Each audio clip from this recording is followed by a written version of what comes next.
Welcome everyone, and to our speaker Duncan Bryan.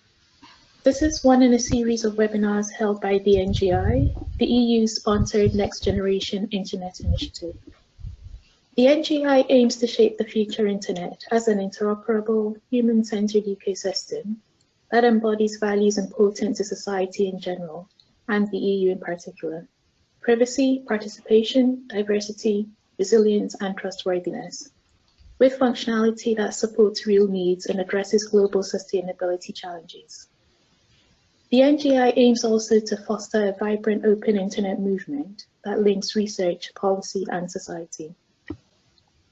Our speaker, Duncan Bryan, is an Associate Vice President for European Infrastructure and Security at IDC, the International Data Corporation. IDC is a global provider of market intelligence and advisory services for the ICT sector. Duncan's brief covers Europe and the Middle East. He leads IDC's enterprise infrastructure and security research programs in Europe. He oversees IDC's research in this field, covering areas including data centers and cloud.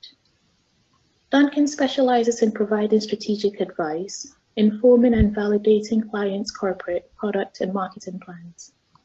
An expert in analyzing the security market globally, his list of security-related clients includes enterprise, central banks, government organizations, and the security sector. Duncan established IDC's market-leading coverage of the impact of GDPR. His talk, From IT Security to Digital Trust, Trends and Imperatives in a Digital World, will look at how different organizations are charging ahead with their digital transformation programs, including IoT and cloud.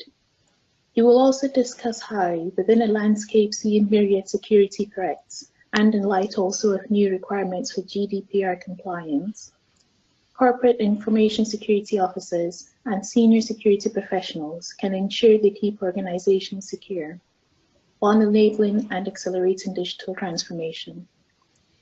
I will now hand over to Duncan. For those of you listening, please use the chat function throughout the talk to put in your comments and questions, and at the end we'll have 15 minutes to go through those and to address them. Thank you.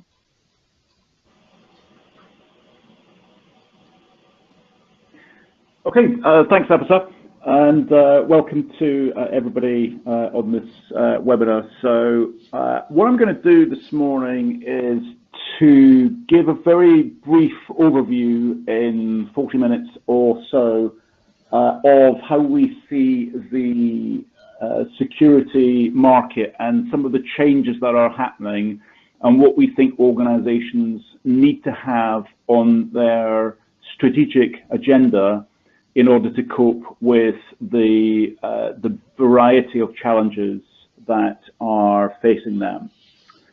The way that we see the security market is to talk about three mega drivers. And we've been talking about these at IDC for quite a while, at least 3 years or so.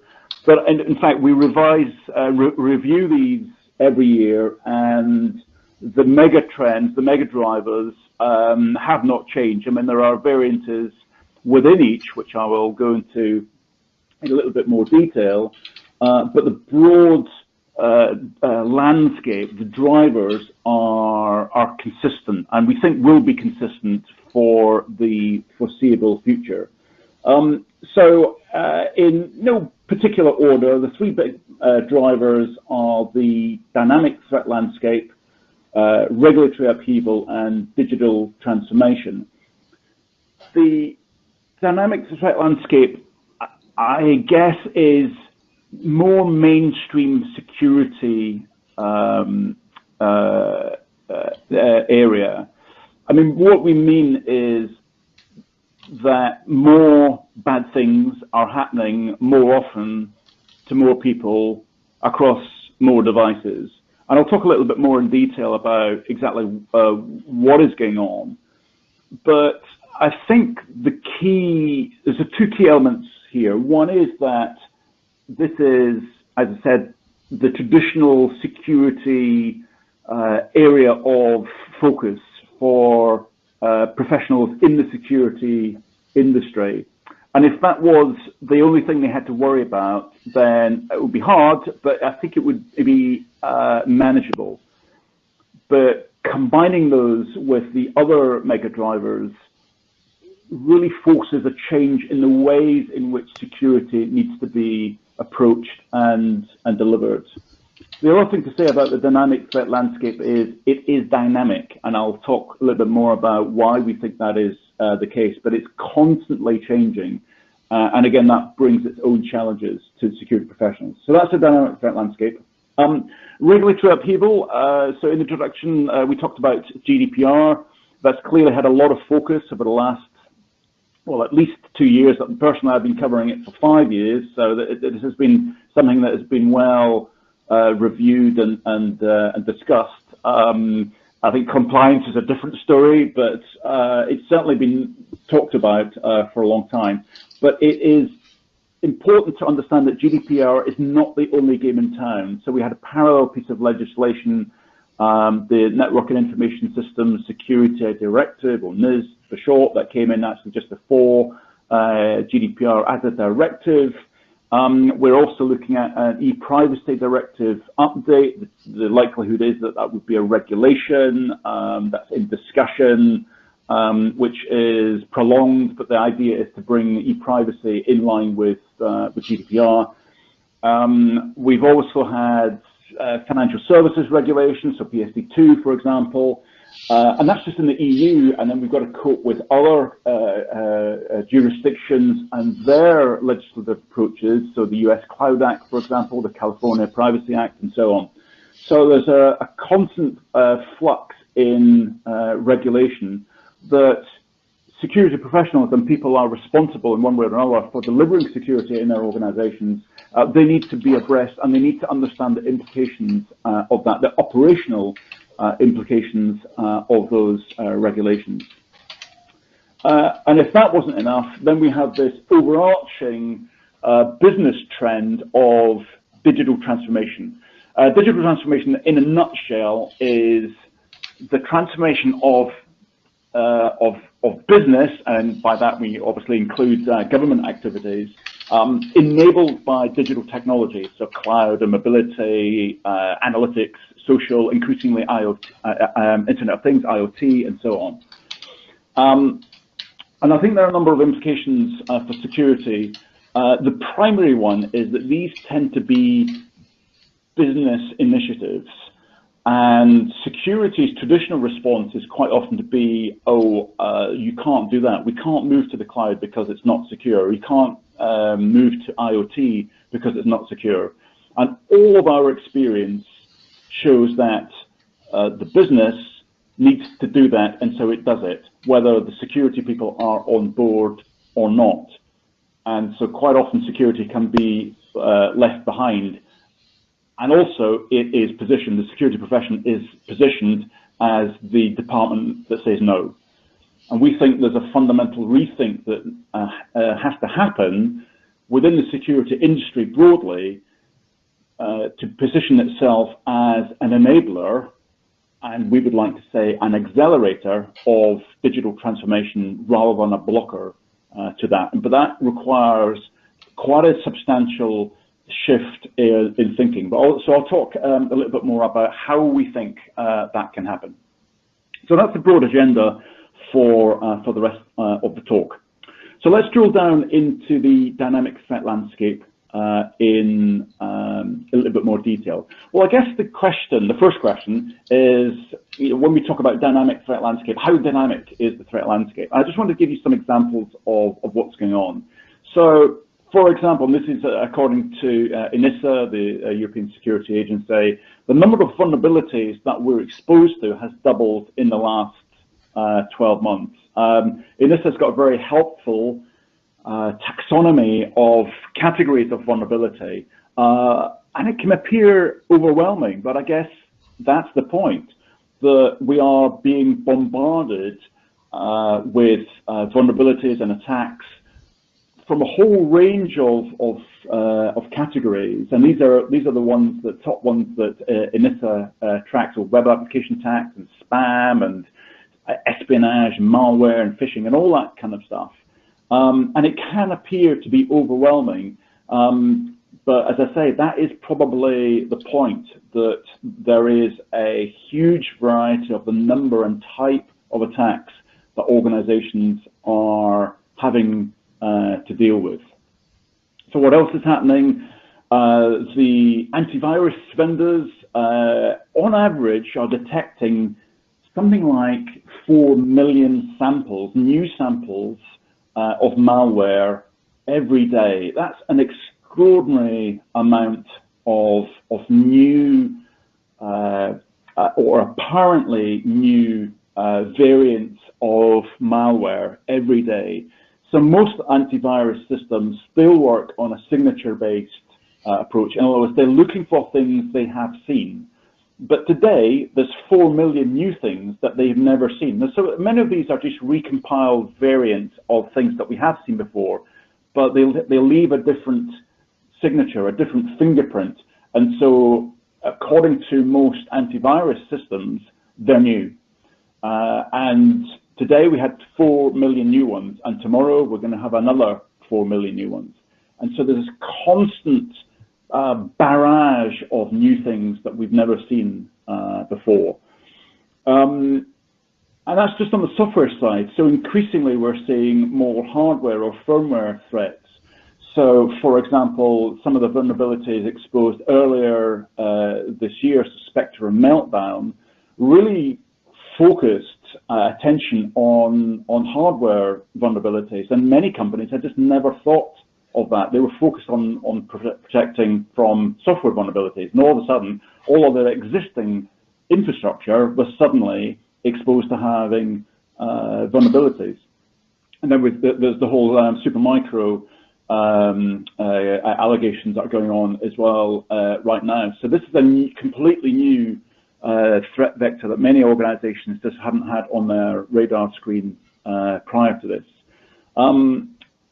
There is this perception that Apple computers are less vulnerable than PCs, and while we still think that is broadly the case, the number of malware programs targeted at macOS has doubled, doubled within the first quarter of 27. So we're seeing an increased focus in attacks on the Macintosh platform, and so it's no longer sufficient to say, oh, I've got a Mac, I'm okay. So again, that's another attack vector that organizations are having to consider. Web-based attacks, so this is things like drive-by attacks and so on, watering hole attacks. They're approaching the levels that we've traditionally seen in malware, so the virus and Trojan alerts. So they're rapidly catching up in terms of the impact and number that we're seeing. Phishing attacks, usually a primary vector for the introduction of other malware and other forms of attack, but they're increasingly becoming more targeted and more sophisticated. So we're going from a kind of a spam-based approach to phishing to a much more targeted, what we call whaling attacks, or going after specific individuals, usually high-ranking individuals within organizations, and very carefully crafted to get them to click on a malicious link, usually for some sort of financial gain. And then we see things like medical devices, so rapid adoption of medical devices as part of the overall Internet of Things trend, but now ransom attacks being targeted at that. In other words, we will switch off your heart pacemaker or your insulin pump unless you pay a ransom in some sort of cryptocurrency to an anonymous criminal. So we're seeing that kind of attack now emerging. And obviously, that is particularly concerning to lots of organizations and to individuals. So there's a whole range of things that are happening. I mean, I could fill another 3 or 4 slides with a lot of things. So the point is that the landscape is extraordinarily dynamic and will continue to be so. When I think of the dynamic threat landscape, I immediately think of the wildfires that we saw pretty much across Europe over the summer, and Australia and the US as well. And if you watch the response to wildfires, it's almost always reactive. In other words, we know that the ground is tinder dry, and we hope that everybody is sensible and doesn't start a fire either by accident or, in some cases, deliberately. But we don't know where the fire is going to start, if there is going to be a fire. And so we have to react to this. And typical reaction is to send one fire engine to investigate. And there's lots of photographs of raging wildfire, and there's a solitary fire engine with a firefighter with a hose, very ineffectually trying to damp down the fire. And I do think of that image when I look at the dynamic threat landscape. It's very reactive. And I think the industry needs to move quite rapidly towards an automated threat remediation model. What do I mean by that? Let me give you sort of three main components of this. So the first component is what we call unified security. At the moment, in your organizations, there will be probably dozens of individual security products that have been deployed to protect against particular threats or particular threat vectors. So whether this is spam protection or email protection or antivirus or firewall or identity and access management systems, a whole bunch of other technologies. And you'll have many of these in your organization, but the chances are that they'll be unconnected to each other. So if you see activity that is detected by your email gateway, there's no way of informing your identity management system or your firewall that something else is happening, and we may need to be looking out for something. So these are isolated point products that are unconnected to each other. We think that needs to change through this process of unified security. There are a number of technical approaches to that, which I don't have time to go into at this moment, but the promise is to get better visibility and control that will lead to better security outcomes. So integration, better visibility, and it allows organizations to prioritize and also to spread intelligence throughout the organization. So we've seen something that's coming in via our email system. What changes do we need to make to the firewall system or the intrusion prevention system or to our identity and access management system that will help mitigate any threats? So that's the kind of approach.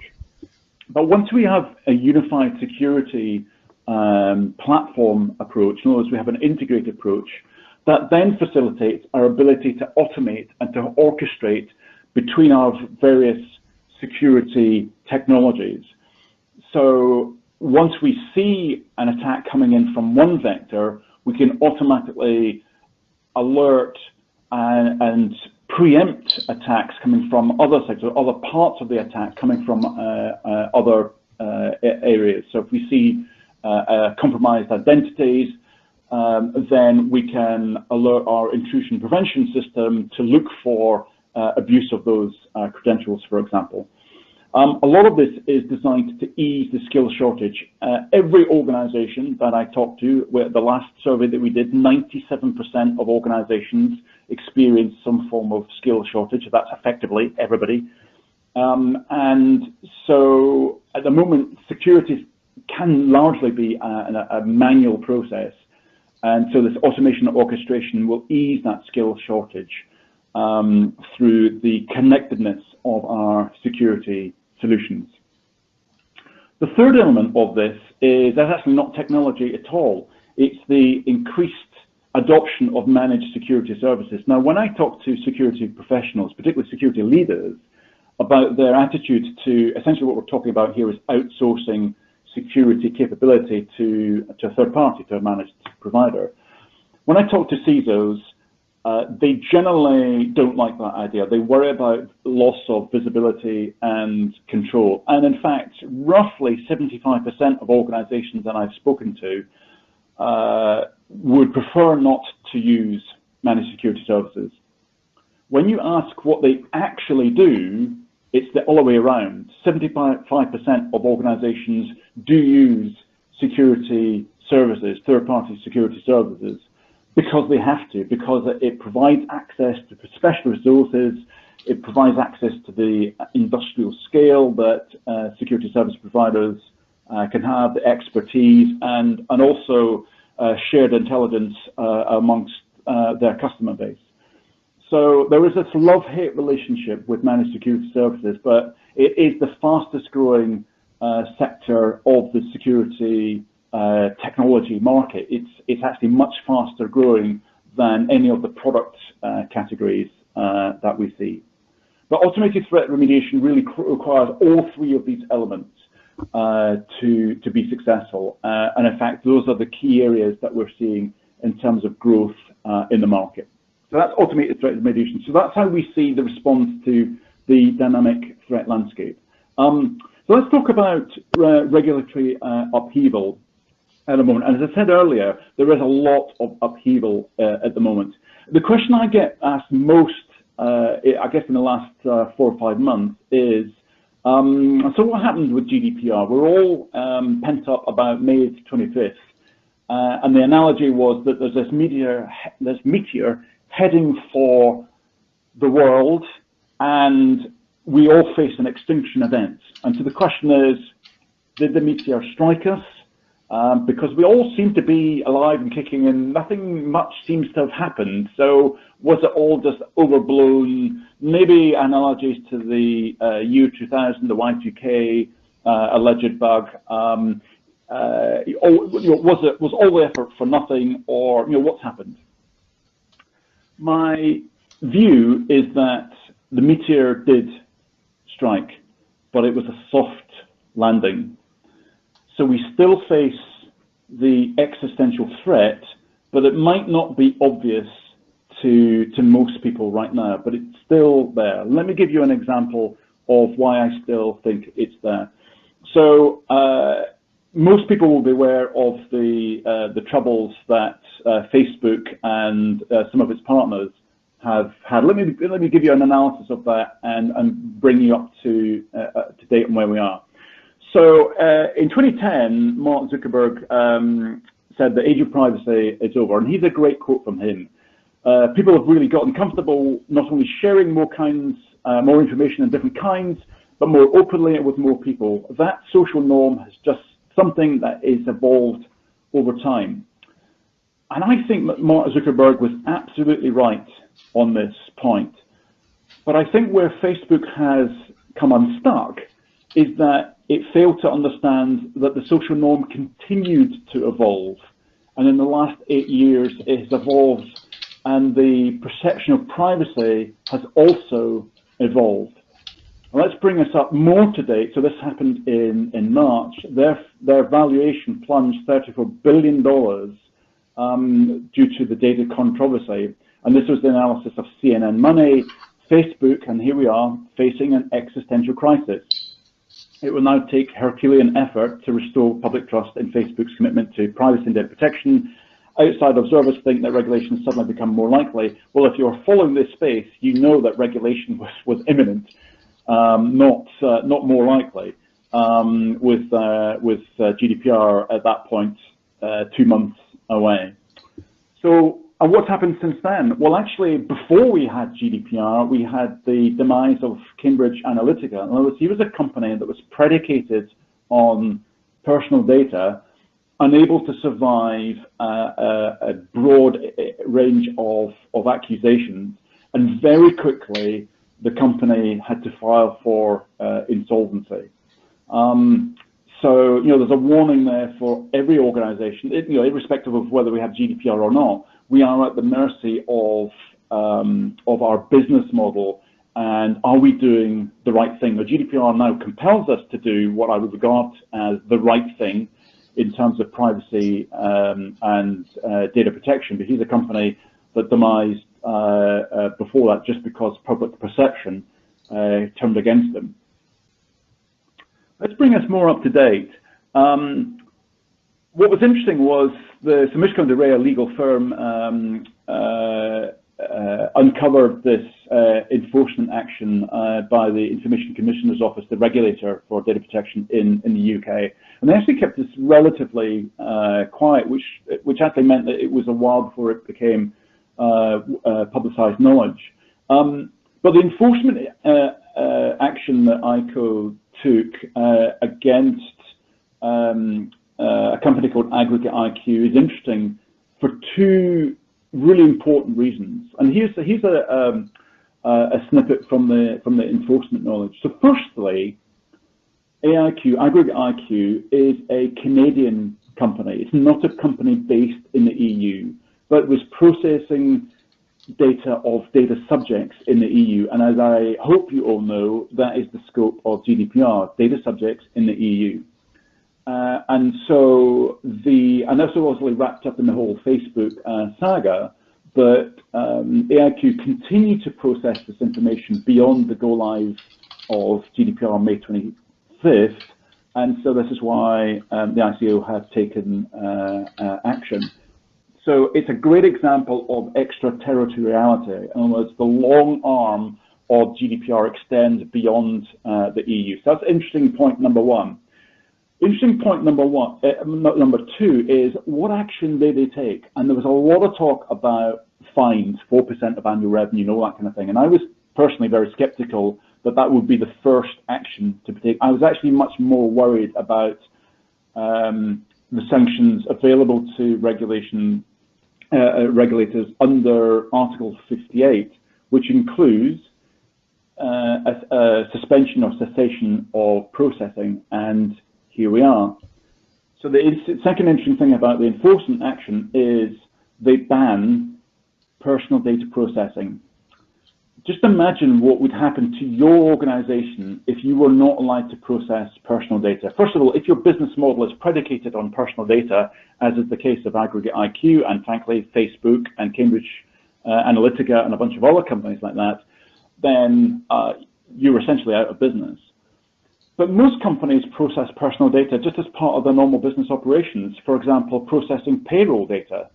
Most companies have employees, and so if you can't process payroll data, that puts you in a really tough position. Similarly, sales data. Sales data usually has personal data attached to it. If you can't process that, you may not be able to receive orders.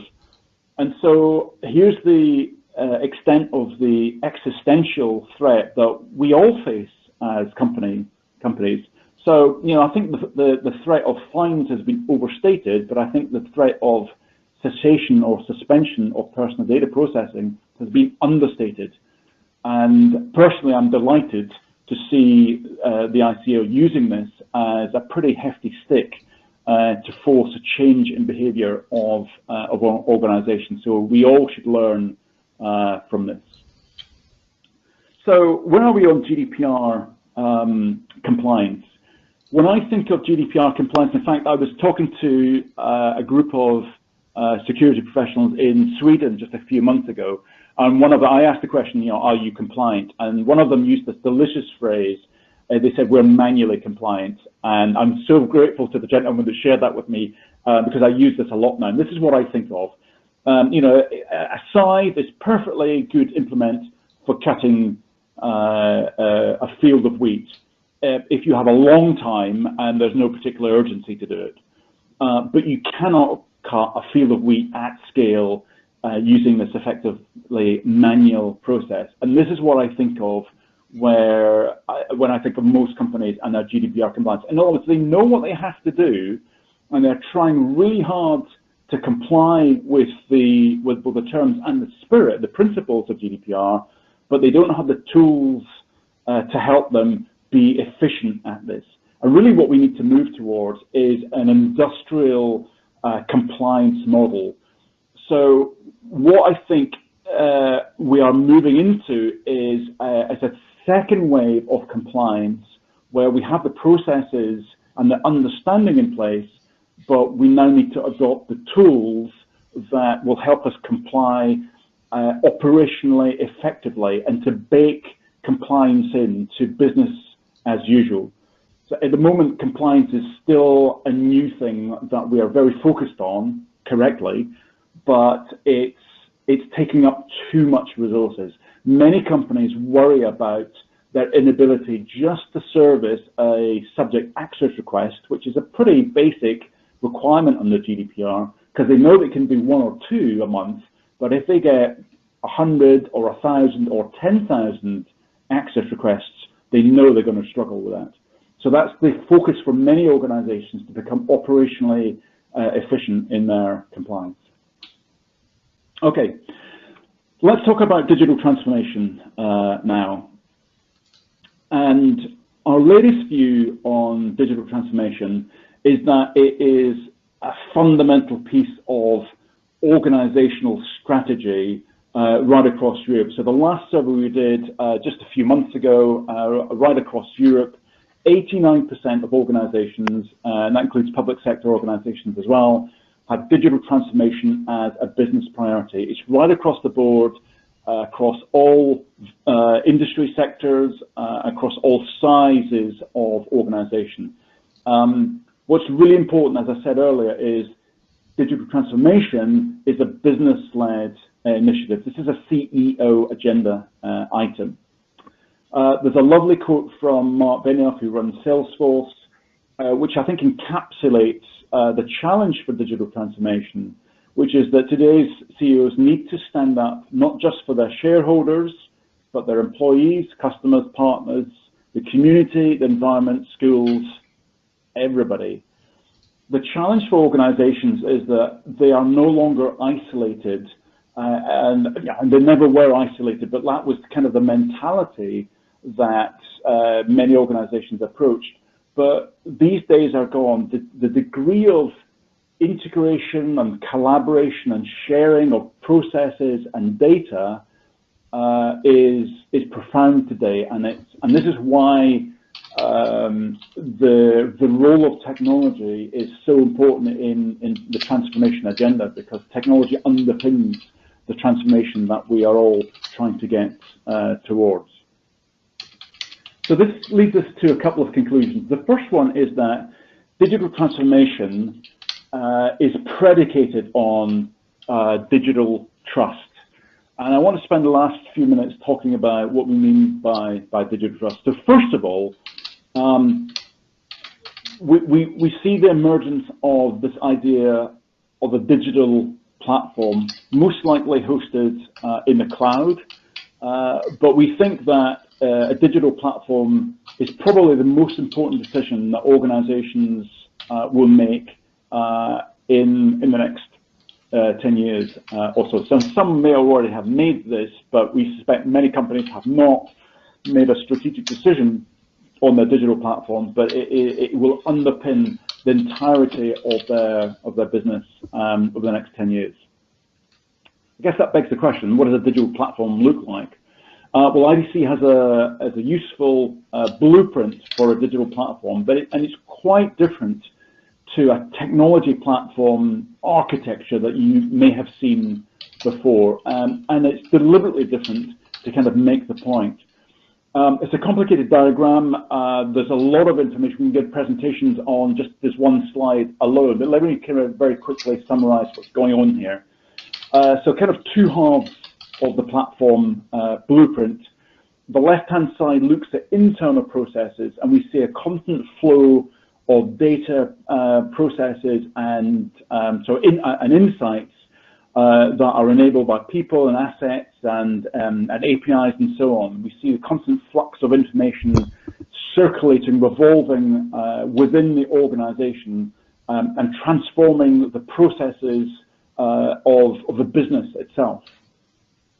On the right-hand side, you see kind of a similar degree of fluidity of processes and data, but from the organization out to its customers, to its partners and suppliers, and to other stakeholders, such as regulators and governments and so on, using a whole range of bots and IoT devices and virtual reality and those kind of things.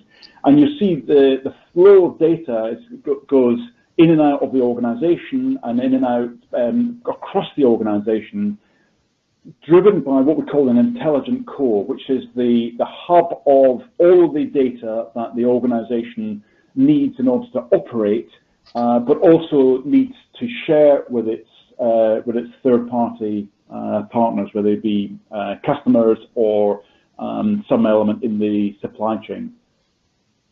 And underpinning all of that is this sense of digital trust. Let me give you a model for what we mean by digital trust, because I think this is an increasingly used term, but at the moment quite an ill-defined term. So let me see if I can provide a little bit more information and insight in terms of how we see this evolving. So I think the foundation of digital trust is actually should be quite a familiar one, certainly to security professionals. So this idea of managing IT risk, and most security professionals are comfortable and familiar with that concept. Essentially because it's predicated on things that we know about and can control, typically within an on-premise environment. So we have a data center, or we have computer capability within our office somewhere, either consolidated in one spot, or distributed across factories or branches or wherever. But we have it's our own infrastructure. We know what's happening. We have more or less pretty good visibility of the extent of that infrastructure and what's going on.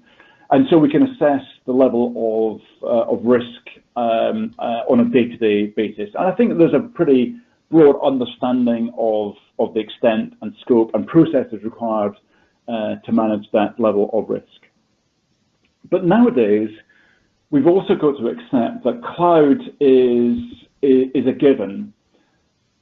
I think there's lots of differences in the way that cloud is being adopted in Europe versus the adoption patterns that we've seen, for example, in the US. I think it's too simple to say that the European market for cloud is just delayed. It's similar in adoption to the US. It's just delayed. I think that's too simplistic a model, because we see cloud being adopted in quite different ways in Europe. So, for example, in the US, I would say a cloud-first approach is much more prevalent, whereas in Europe, we see a cloud-also approach. In other words, most organizations are adopting a hybrid or a multi-cloud approach to their architecture. But having said that, cloud, I think, is a given. So there is some degree of adoption of cloud technologies, whether that's as a software as a service, or whether that's using cloud infrastructure on which you build your own application, or again, typically some hybrid of the two. But whatever your architecture, there will be a cloud element, which implies a shared IT resource, and that introduces new risks. Now, let me be clear, I'm absolutely convinced that cloud is as secure, at least as secure as on-premise technology, and you can probably achieve what you can in terms of security at lower cost than you can in an on-premise environment. But it's different.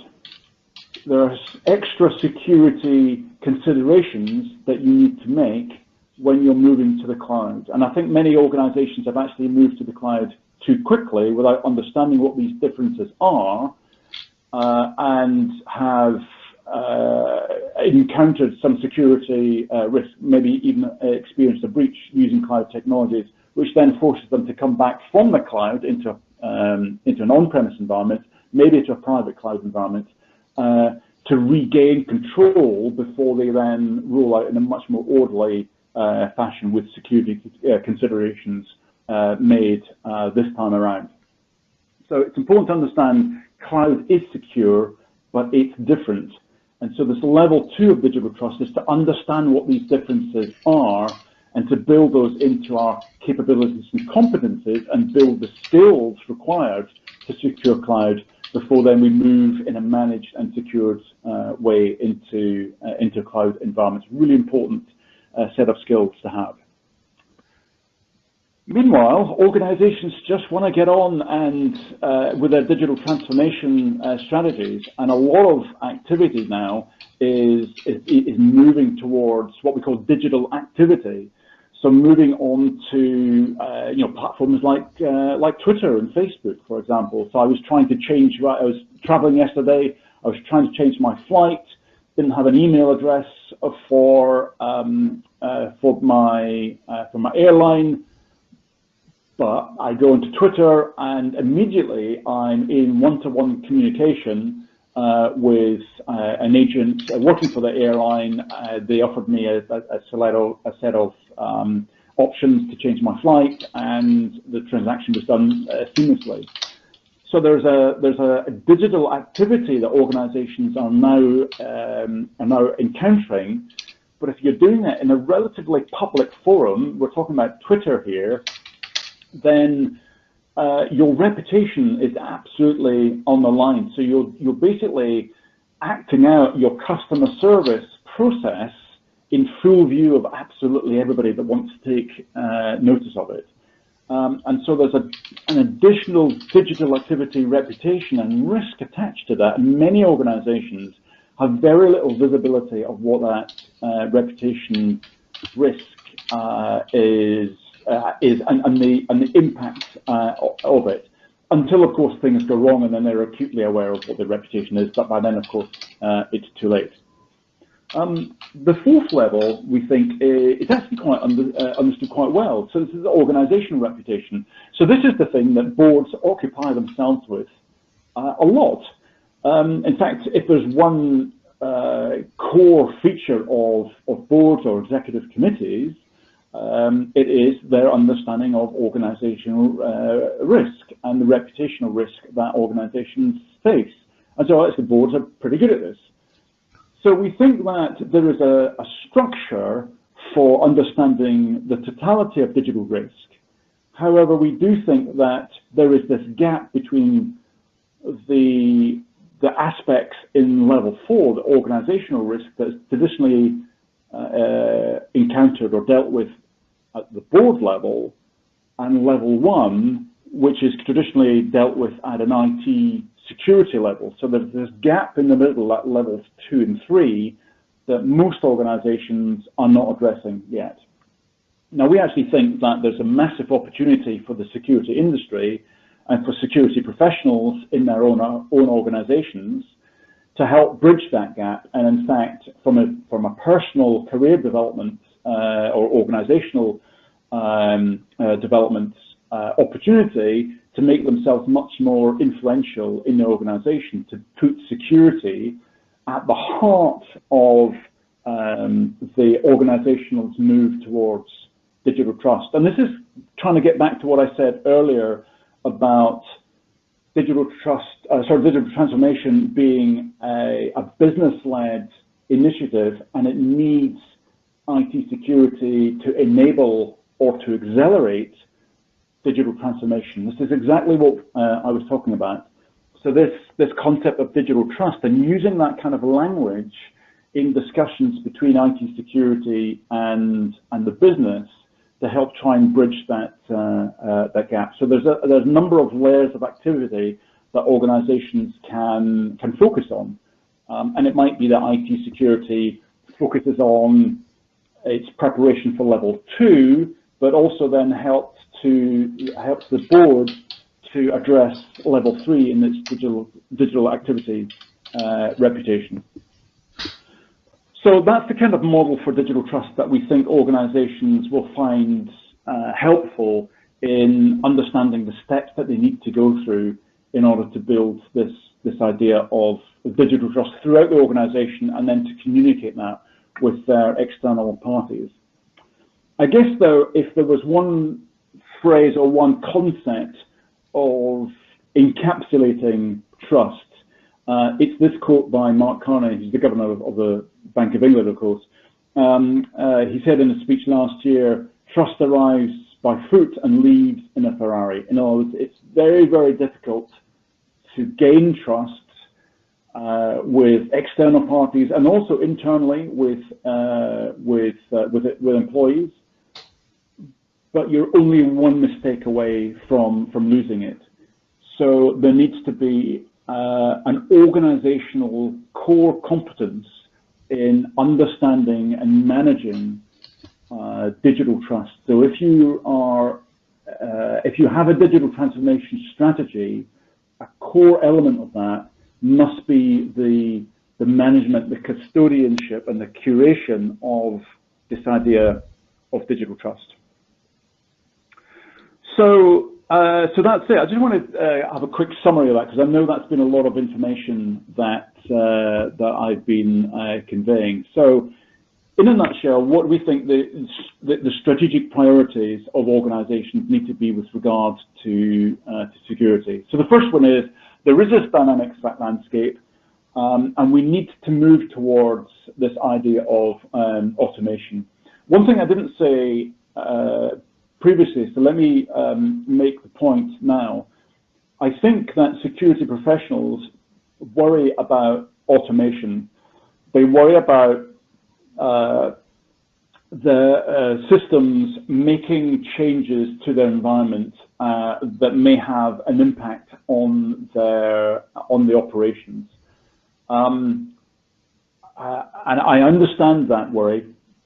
But I think we're at the point now, given the extent of the dynamic threat landscape, that we just need to get over that. So there are a number of technologies that will help us. So you can conduct what-if scenarios, or you can say, if we had switched this capability on, so if we'd conducted some automated action, what would have happened? To gain a sense of confidence in the systems. But I do think the industry collectively, both in terms of the suppliers and also organizations adopting technology, do need to have this automated threat remediation in mind. I think it is a prerequisite to addressing the threat landscape. Otherwise, we're always going to be trying to put out the wildfires, and that's not a good situation to be in. So the second thing we talked about was regulatory upheaval, and as I said, in terms of GDPR particularly, we are manually efficient, and that's not good enough. So we need to bake and operationalize our compliance processes in, and that will require the adoption of a set of tools to help us automate and operationalize compliance. So I think that's the next wave in GDPR compliance. And then finally, digital transformation. Do talk about digital trust. If anyone mentions digital transformation, you need to ask the question, and what are we doing about digital trust? Because without digital trust, we put our digital transformation activities at risk. So with that, thank you for your attention, and I'm happy to turn it over to any questions. So I guess back to you, Apasa. Right, thank you, Duncan. That was really insightful. Have learned quite a lot, considering the fact that I use a Mac and I am a bit complacent about security for exactly the reason you mentioned. Just one question to start off. In terms of individuals, this is one thing with the NGI initiative.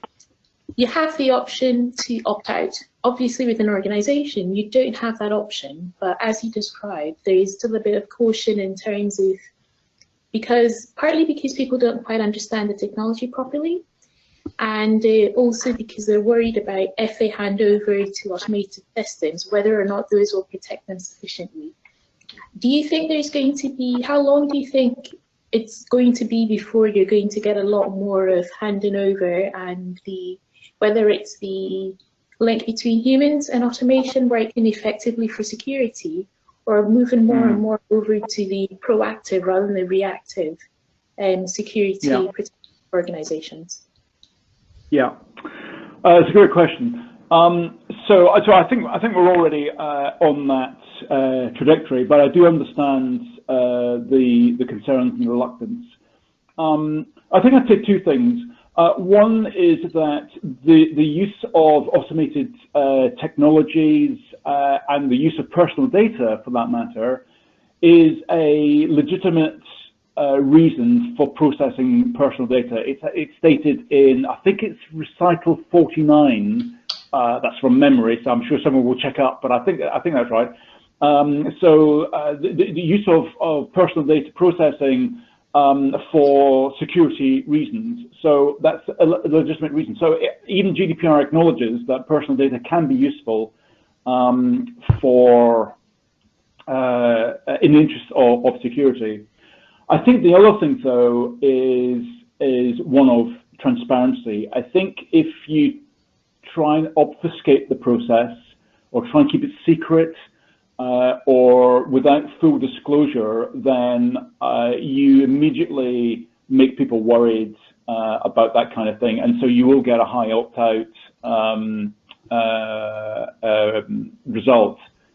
So I think if you're completely upfront about what you're trying to do, so essentially saying, we have a huge problem, our organization is under attack constantly from a whole variety of actors, and we need your help in order to protect the organization, and also we, the organization, are trying to help protect you from being having your credentials stolen, for example. Do we have your permission, with full transparency, to try and address that? So I think if you take that approach, then that's the right starting point. Now, I understand that organisations, there's lots of cultural barriers, there's social barriers, but I think transparency is the key to that. So does that make sense? I hope that kind of answers the question. Does that get to the point?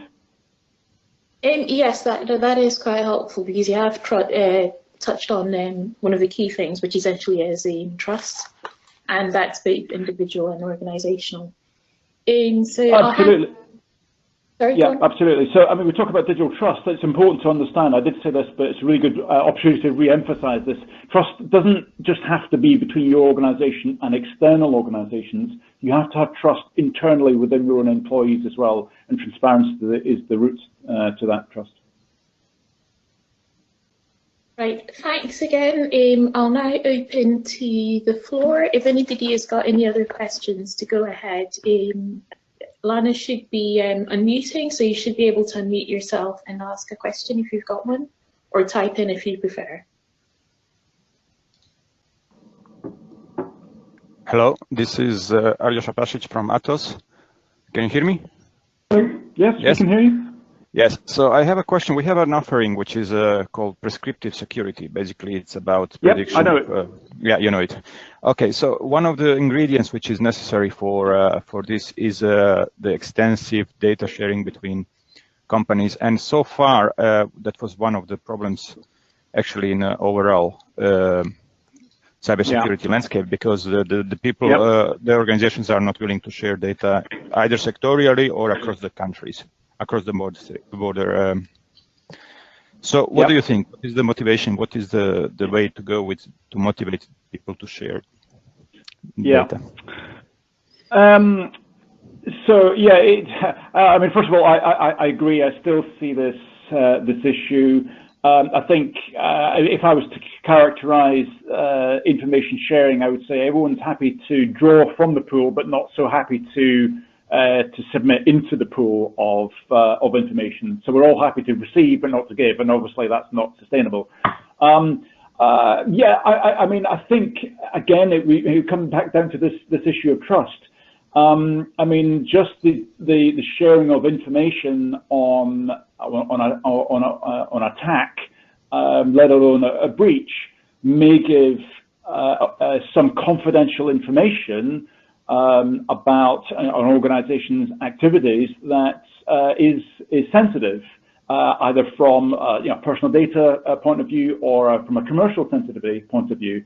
But I do think we need to get past that. I think what needs to happen is for a sense of community to be instilled. So I think there are some good examples. So I think, for example, the financial services community generally is pretty good at sharing information. Telecommunications companies are actually quite good at sharing information. So, for example, I think that so I don't want to be wrong. So I'll try and anonymize this. But there were, certainly in the case of WannaCry and NotPetya last year, some of the early detections were made by one telecommunications company in Europe and rapidly fed to its peers in other countries, again within Europe and actually beyond, to say, we're seeing this, are you seeing anything like this, because we think this is really important. So, there are isolated incident cases of information sharing. Do I think it's enough? Absolutely not. I think there are some sectors that are more mature, financial services, as I said, telecommunications, I also mentioned, but there are many other sectors that are very immature in their information sharing.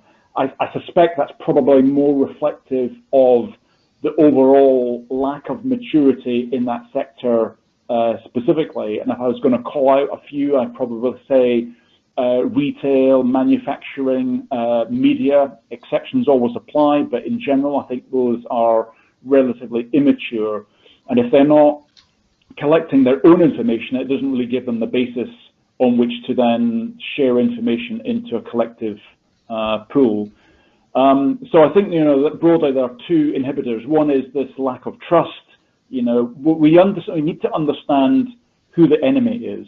And in the case of cybersecurity, the enemy is not your traditional competitor. The enemy is, well, we know who the enemy is, the people that are attacking us. So in the context of information security, I think we need to understand that.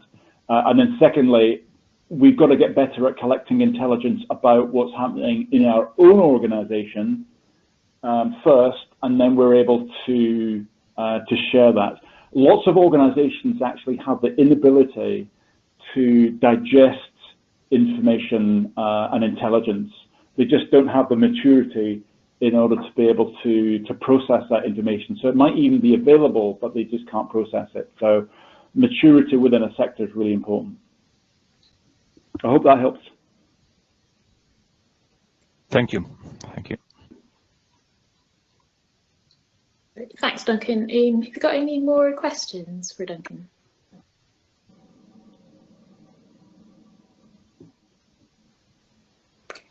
Right, I think we'll move on then, because we've just hit our 1 hour.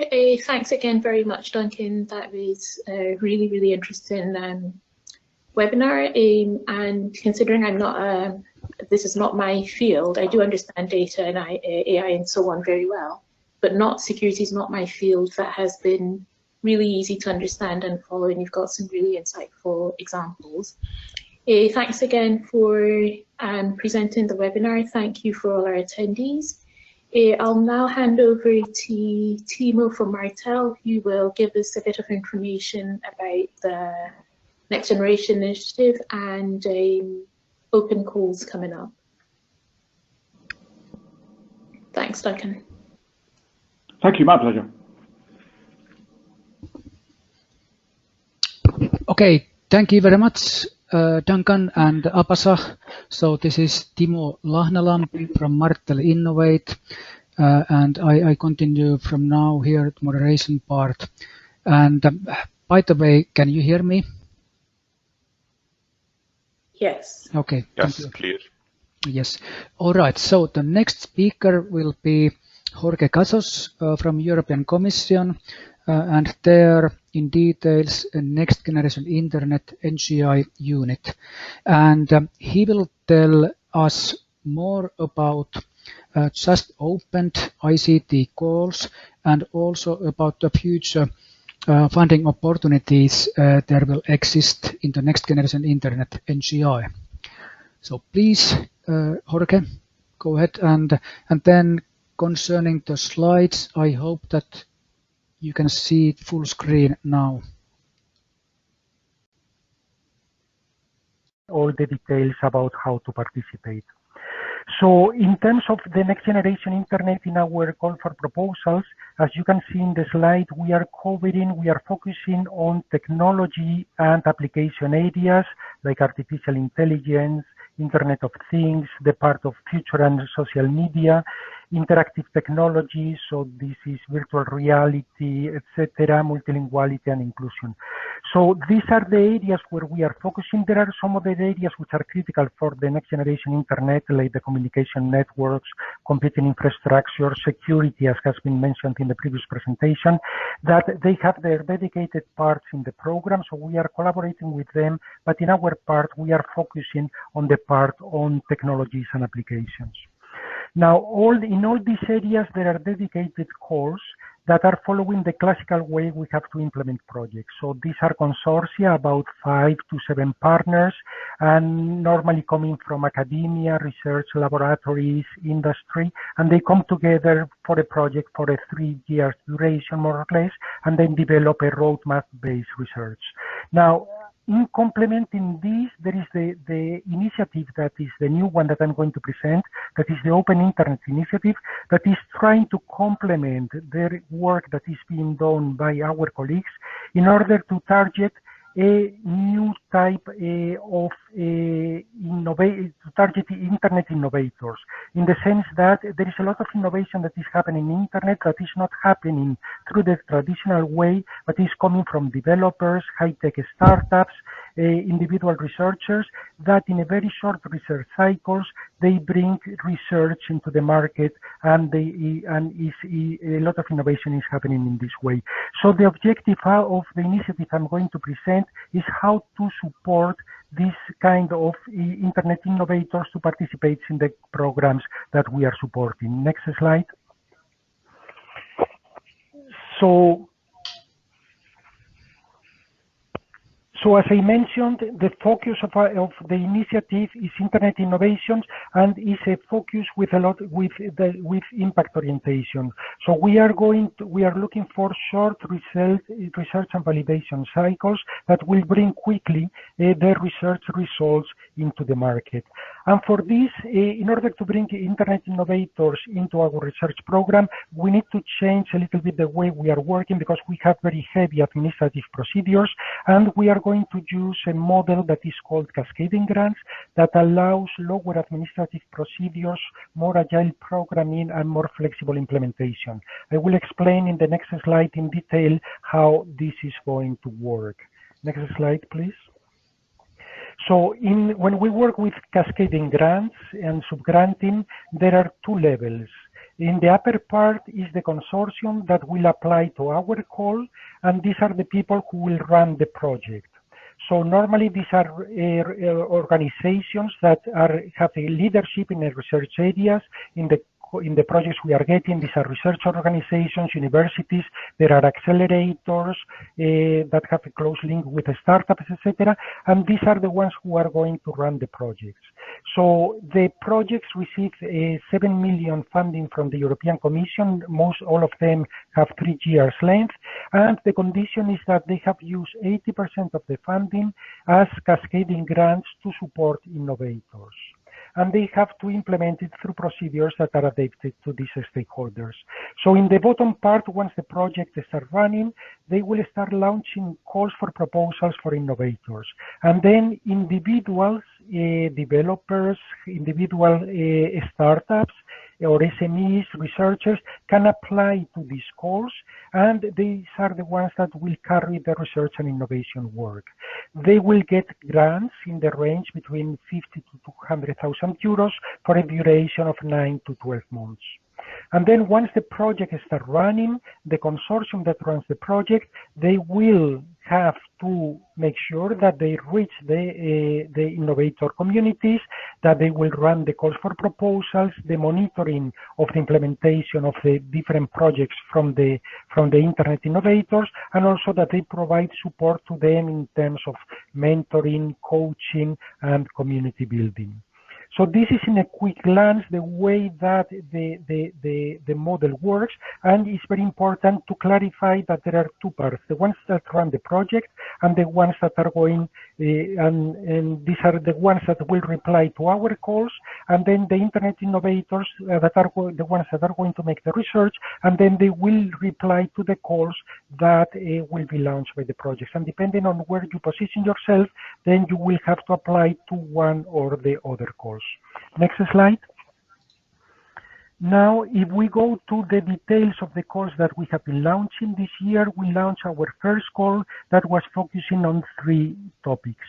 The first one was related to privacy and trust in the internet, and the focus was on how to increase privacy and trust when we are dealing with sensors, devices, artificial intelligence algorithms, etc. in our environment. And the purpose is to get greater control when sharing personal data, attributes, and information. Of course, we are looking for solutions that are easy to use by the end user, because of course this is a research that is oriented towards end user applications.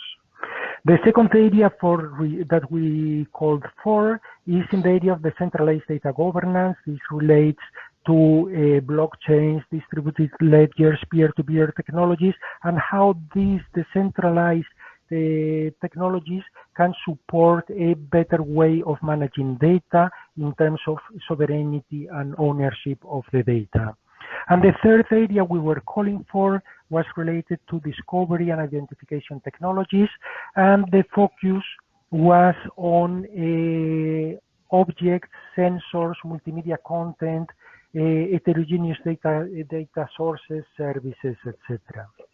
So these were the first 3 calls. We received a number of proposals already. We evaluated them. Next slide. And now we have a number of projects that we are going to launch. Unfortunately, we are still in the process of contracting this project, so I cannot disclose who are the leaders of this project, but we will finalize the contracts, all of them, before the end of this year, and then we will make available this information. So in this moment, we are contracting for projects, 2 of them in the area of privacy and trust, one on decentralized data governance and one on discovery and identification. What will happen is when these projects start running before the end of this year, then the first thing that they will have to do is, in these areas that we have widely defined, they will have to define the specific priorities for their calls, and they will launch their first call for innovators in the first quarter of 2019. So if you are of this group who are interested to participate into these calls, you have to be aware that the calls will be open in the first quarter, and then you have to follow a little bit to be aware and to participate to these calls. Next. Now, when they open the calls for subgrantees, they will run an evaluation. So they will support many subgrantees, but this will be a competitive process, and which will be based on excellence and quality. We want to make clear that there needs to be a research component, so this is not just developing apps that go to the market, so there needs to be a research component, but of course we are looking for things that will, within a relatively short cycle, could have an impact on the market.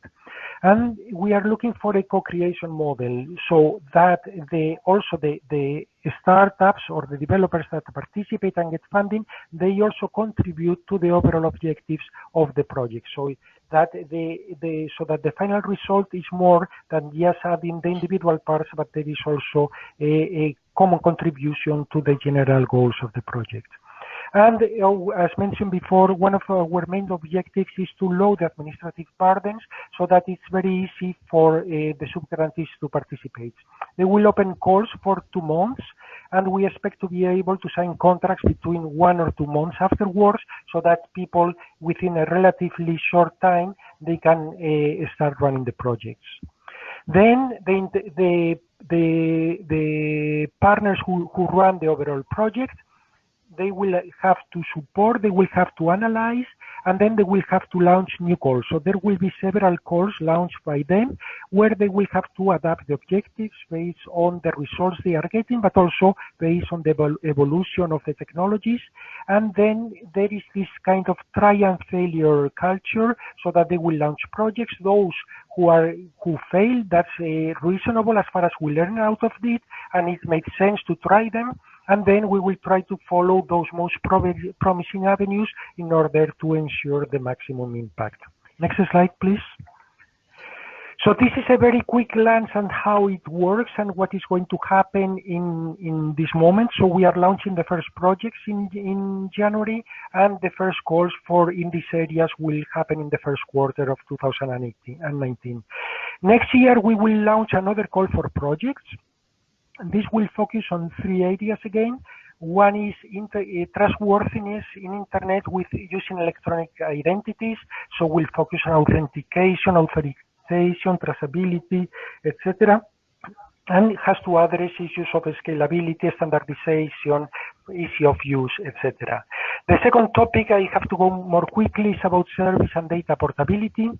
And the third one will be about Internet architecture renovation. Here we are not considering clean slate, but we are considering how we can improve the evolution of the Internet in terms of efficiency, scalability, and by improving protocols, etc. And one important thing here is that it should not be blue sky research, but it has to be prove the ability to be able to be deployed at the Internet scale. So these are the 3 calls that we are the 3 areas that we are open now for calls. For those who are applying for the projects, the call will open now in October, and the deadline for submission is in March 2019. And then once these projects start running, for those innovators that will participate, the first call for subgrantees will be in the first quarter of 2020. Next. So this provides an overview of the calls. So we have the 3 calls in 2018, the 3 calls in 2019. We expect to continue having calls for new topics that will be defined in 2020. And I wanted to mention also that we are having some collaboration activities with the US, in particular with the National Science Foundation. And we are launching now a fellowship program and a collaboration support action. And these projects will start running in January. The NSF is launching from their side a similar activities, so to support the American part in these activities. And I wanted to mention that now we have opened a call for EU-US experimental platforms. If you are interested, you can contact us and we can provide you with more details. Next. And this is the plans that we have until 2020. I just wanted to make a quick reference to the next framework program of the European Commission. This is the next research program that is going to start in 2021, and where it is confirmed that next generation Internet is going to be one of the key pillars, intervention areas in this new program. This is going to be a more ambitious program lasting for 7 years, and here we are also going to collaborate with our colleagues who are working in the network, in communication networks, in computing infrastructures. So it's going to address the Internet from the infrastructure up to the technologies and applications. So it's going to be much more ambitious, but the details are still to come. Next slide. So just to finalize this quick presentation, this was just to give you a hint about the areas that we are working, where we are going to launch. There are going to be opportunities for funding, and also the different roles, those people who are interested in running the projects, those people who are interested in implementing the research and subgrantees.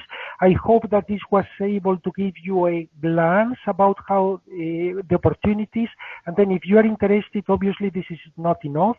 In the coming months, we are going to run dedicated webinars where we will provide more detailed information about the topics, about the content, about the way these projects run, and all the specific details that you will need to know before applying to them.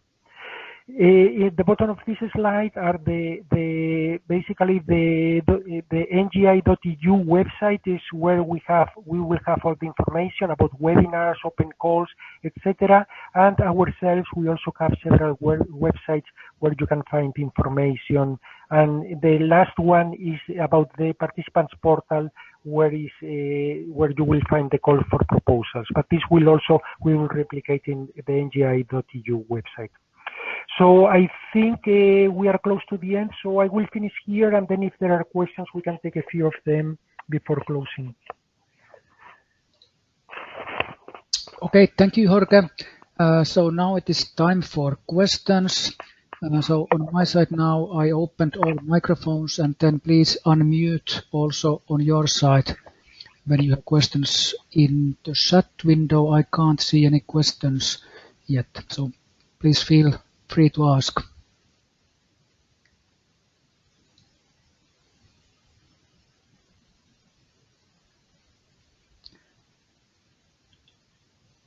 So everything seems to be quite clear. Jorge, I have one question concerning those sub-grantees, and there it was stated that legal entity. How about in the case when there is for example, a researcher, so could a legal person to apply also that cascaded funding? Yeah. This is important to clarify because our intention is that a person can participate as a researcher, or for example, we are also targeting communities of developers. And for example, this could we have been in contact with people from the open source communities, etc. So our objective is that these people could participate. Now we are contracting the first projects, and we are working with them on how this could be implemented according to the financial rules, what are the conditions, and what is the way to better implement. So clearly our intention is that to make it possible.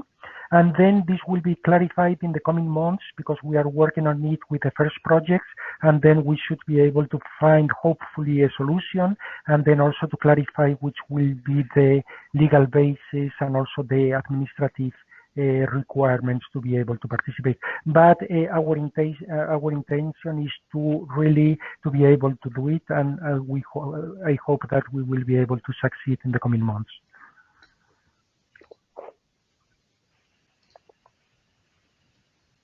Okay, thank you. Any other questions for Jorge about these calls?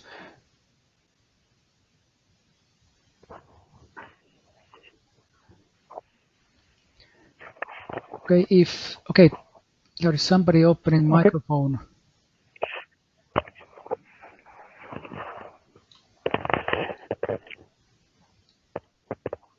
Okay, maybe that was by mistake. Okay, if there are no any further questions, then we will move on. Thank you very much, Jorge. Thank you.